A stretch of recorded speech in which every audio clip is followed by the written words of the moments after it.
28 novembre 1958, 28 novembre 2022, 64 ans jour pour jour que le Congo devenait une république. À la faveur du 64e anniversaire de sa proclamation, une cérémonie a été organisée au siège administratif du port autonome de Pointe-Noire sous la houlette du préfet Alexandre Honoré Paka, en présence de la présidente du conseil départemental et municipal, maire de la ville, ainsi que d'autres autorités politico-administratives.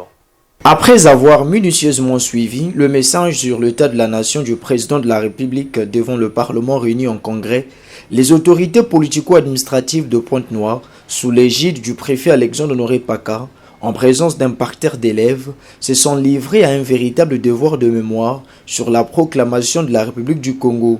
Réunis dans la salle de conférence du nouveau siège administratif du port autonome de Pointe-Noire, civils et militaires étaient tous suspendus aux lèvres du professeur titulaire du droit des civilisations africaines, Abraham Constant.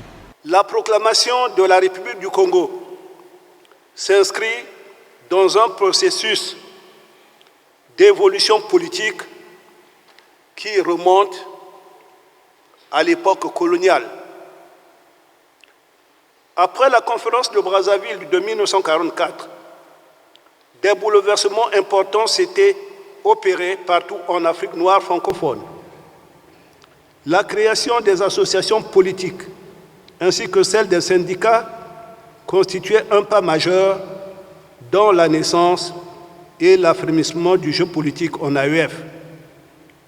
Comme partout ailleurs sur le continent, la nouveauté allait se traduire au Moyen-Congo par l'élaboration de normes nouvelles à partir des textes administratifs qui devaient désormais servir de base pour le choix des hommes chargés de la gestion du pays.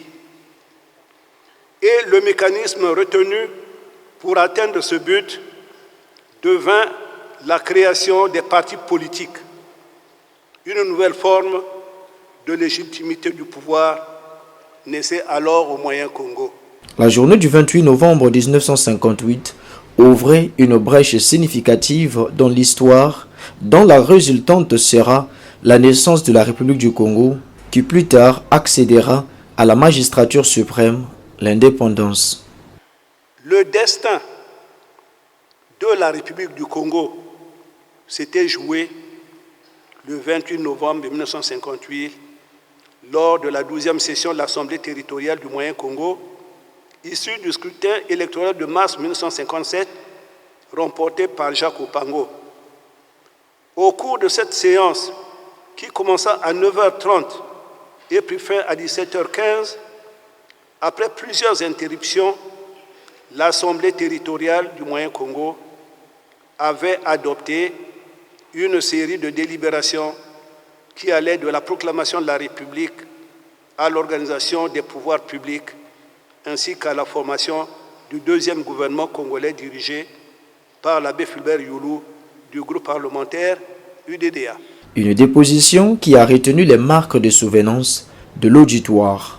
Et j'ai voulu aujourd'hui aussi être présent donc à cette cérémonie, cette célébration donc du 64e anniversaire de notre République, et c'est une grande joie. Dieu merci pour cette journée.